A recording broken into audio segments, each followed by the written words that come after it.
Hi hello नमस्कार मैत्रिणींनो, स्वागत आहे तुमचं माझ्या यूट्यूब चॅनलवर. मैत्रिणींनो, आज आपण लाडू बघणार आहोत. तर चला त्याच्यासाठी सुरुवात करूया. त्यासाठी हे बघा, हे मेथी घेतलेली आहे आणि मिक्सरला लावून घेतलेली आहे. हे बघा, आणि अशी एका भांड्यामध्ये काढून घ्यायची. साधारणतः अर्धा कप मेथी आहे आणि त्यामध्ये तूप टाकायचं आहे आणि छान मिक्स करून घ्यायचं आहे. बघा, अशा पद्धतीने चांगलं मिक्स करून घ्यायचं आहे. हे बघा, हे असं भिजलं पाहिजे. आता काय करायचं, झाकण ठेवायचं आणि 24 तास तरी भिजून द्यायचं आहे. आता हे बघा, खोबरं घेतलेलं आहे, हा खजूर घेतलेला आहे, त्याच्या बिया काढून घेतलेल्या आहेत आणि त्याची पुढचं टोक असतं तेही काढून घेतलेलं आहे. आणि हे खारीक पावडर आहे, रवा आहे, सुंठ पावडर आहे, हे बदाम आहेत, फुटाण्याची डाळ आहे, सफेद तीळ आहेत, काजू आहे, हे थोडे गावठी आहेत आणि थोडे बाजारचे आहेत, आणि हे गहूपीठ आहे, हे डिंक, आणि हे दालचिनी, लवंग, जायफळ आणि काळी मिरी पावडर आहे. आणि हे बघा, हे 24 तास आपण भिजवून घेतलेलं पीठ आहे मेथीचं. आणि हे बघा, ही वेलची पावडर आहे, करून ठेवलेली आहे. आणि हे बघा, आता हे एक भांडं घ्यायचं आहे आणि ते गरम होऊन द्यायचं. त्यामध्ये आता आपण खोबरं घेतलेलं आहे ते चांगलं भाजून घ्यायचं आहे. पहिलं चांगलं खोबरं व्यवस्थित असं भाजून घ्यायचं आहे.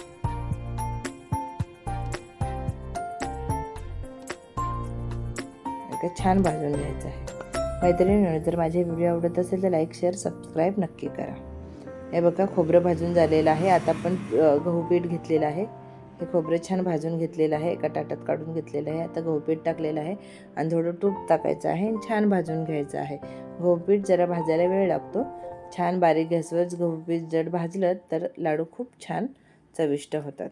अजून थोडं तूप टाकायचं आहे, थोडं कमी आहे पण अजून तूप टाकायचं आहे आणि छान भाजून घ्यायचं आहे.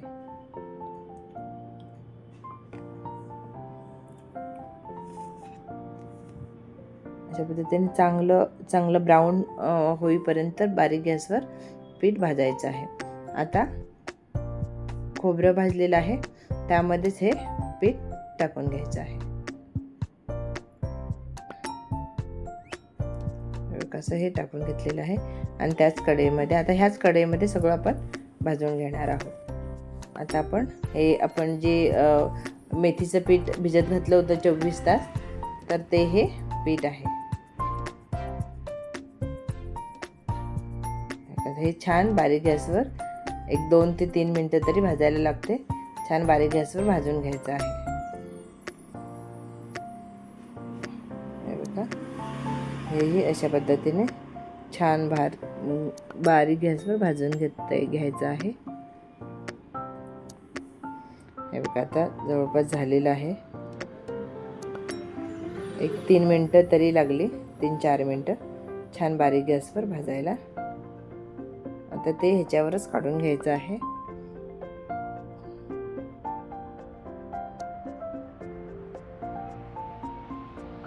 आता त्यामध्येच हे काजू टाकायचे आहेत.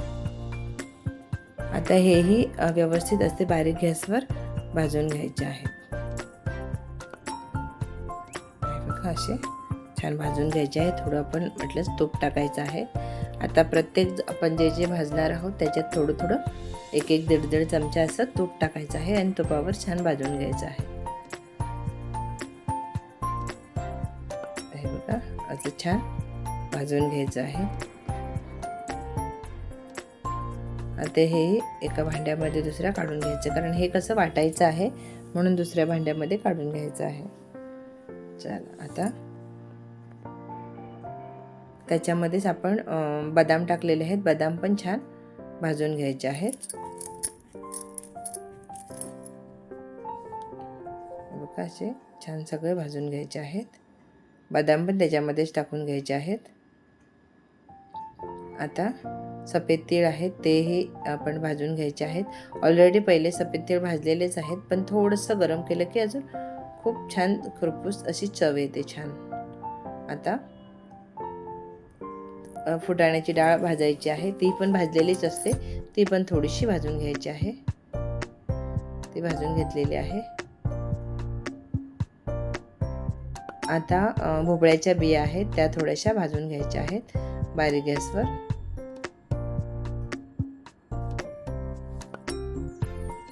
त्याही अशाच पद्धतीने भाजून झालेले आहेत. दोन तीन मिनटं लागतात भाजायला. ते छान भाजून घ्यायचं. ही खारीक पावडर आहे, तीही 3-4 मिनटं छान भाजून घ्यायची आहे. हे बघा असे छान भाजून घ्यायचे आहे. बारीक गॅसवर छान भाजून घ्यायची.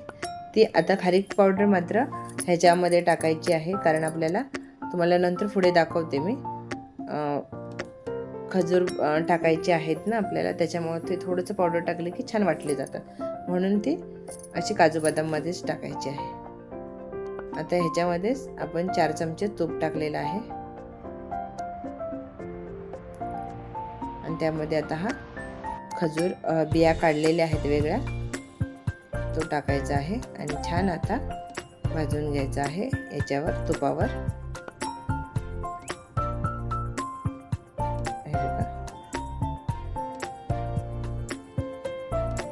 त्याच भांड्यात आपण सगळं भाजून घेणार आहोत. हे जरा हे करायला तुपावर परतायला वेळ लागतो. हे बघा अशा पद्धतीने हे छान मोडून घ्यायचं आहे.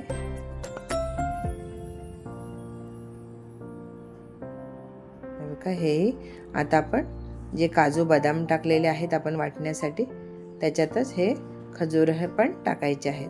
खजूर पण 5 ते 7 मिनटं छान परतून घेतलेले आहेत तुपावरती आणि आता हे ह्याच्यावर टाकायचे आहेत, म्हणजे आपल्याला मिक्सरला लावायला सोयीचं पडेल. आता हे बघा दालचिनी, लवंग आणि काळी मिरी आहे आणि हे जायफळ आहे. तर आता काय करायचं, जायफळ आधी आपण फोडून घेऊयात.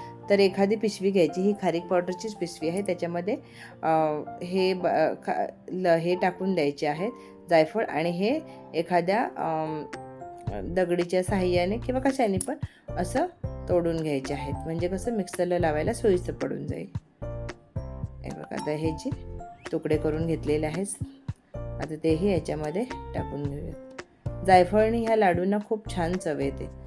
जायफळचा फ्लेवर खूप छान लागतो याच्यावर लाडूला ह्या. हे बघा आता हे सुद्धा छान परतून घ्यायचं आहे. हे छान भाजलं ना की याची पावडर छान होते, म्हणून छान भाजून घ्यायचं आहे. हे बघा हे असं व्यवस्थित असं भाजून घेतलेलं आहे. आता आपण काय करायचं, एखादं मिक्सरचं भांडं घ्यायचं आहे आणि हे बघा हे आपण खोबरं वाटलेलं आहे ना, तेच मिक्सरचं भांडं आहे, त्याच्यातच हे काढून घेऊयात आपण. आता हे बघा ह्या मिक्सरच्या भांड्यात आपण सगळं काढून घेतलेलं आहे आणि त्याला थोडीशी आहे, त्याच्यामुळे ह्याच्यामध्ये साखर टाकून वाटायचं आहे. आता आपण ह्याच्यामध्येच रवा घ्यायचा आहे ह्याच कढईमध्ये आणि छान बारीक गॅसवर 7-8 मिनटं छान बारीक रवा भाजायला वेळ लागतो. 7 ते 8 मिनटं रवा भाजायला लागतात. तर हे बघा हे थंड झालं, त्याच्यामध्ये साखर टाकायची आहे आणि स्मूथ अशी पेस्ट करून घ्यायची आहे त्याची. हे बघा अशी पावडर करून घेतलेली आहे, ती पण याच्यामध्ये टाकायची आहे. आता हे बघा आता जे आपण काजू बदाम वगैरे टाकलेत ना, तर त्यामध्ये आणि खारीक पावडर पण टाकले. हे बघा हे असं खारीक पावडर टाकल्यामुळे ना सोयीचं पडून जातं, म्हणजे मिक्सरला वाटायला सोयीचं पडतं. नाही तर नुसतंच तुम्ही जर खजूर वाटले ना तर ते वाटले जात नाहीत व्यवस्थित आणि पातळ तुटण्याची शक्यता असते. हे बघा आता ही अशी पावडर झालेली आहे.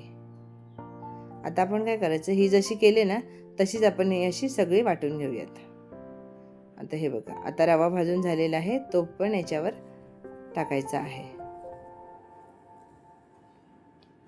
आता व्यवस्थित असं सगळं मिक्स करून घ्यायचं आहे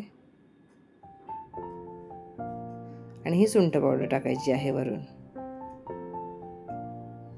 आणि वेलची पावडर आपल्या स्वादानुसार वेलची पावडर सगळीकडे टाकायची आहे. साधारणतः मी 2 चमचे टाकलेली आहे. हे बघा आता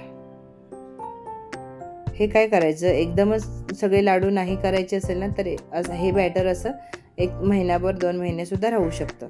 म्हणून एका बरणीत काढून ठेवायचं आहे, हवाबंद बरणीत काढून ठेवायचं आहे. आता याच्यामध्येच तूप टाकायचं आहे आणि तुपावर छान डिंक असा परतून घ्यायचा आहे. हे बघा छान डिंक फुलला की मिक्सरच्या भांड्यामध्येच काढून घ्यायचं आहे. हे बघा आता हे डिंक व्यवस्थित असं थंड होऊन द्यायचं आहे. तर आपण या तुपामध्येच गूळ टाकायचा आहे. गूळ तुम्हाला कमी जास्त करू शकता. मी खजूर टाकल्यामुळे गूळ फार कमी प्रमाणात टाकलेला आहे. आता हे बघा ते गूळ फक्त तुपामध्ये वितळवूनच घ्यायचं आहे. त्याची तार वगैरे असे काही करायची नाही, तारेचा पाक करायचा नाही, फक्त गूळ वितळवून घ्यायचा आहे आणि ह्याच्यामध्ये टाकून घ्यायचा आहे. आता हे बघा थंड झालेला आहे हा डिंक. आता आपण ह्याची पावडर करून घेतलेली आहे ती याच्यामध्ये टाकून घ्यायची आहे आणि छान असा मिक्स करून घ्यायचा आहे. बघा हाताने छान मिक्स करायचं, कारण हाताने छान होतं. थंड झालं थोडं की हाताने करून घ्यायचे. हे बघा लाडू कसे इझिली वळले जात आहेत. हे बघा अशा प्रकारे हे लाडू करून घ्यायचे आहेत आपल्याला सगळे. हे बघा असे छान लाडू आपले तयार आहेत. मैत्रिणींनो, वेळात वेळ काढून माझे व्हिडिओ पाहिल्याबद्दल मनापासून धन्यवाद. चला तर मग उद्या आपण भेटू दुपारी ठीक 3 वाजता नवीन व्हिडिओसोबत, नवीन रेसिपीसोबत. तोवर लाडू करा आणि लाडू खा. तर बाय.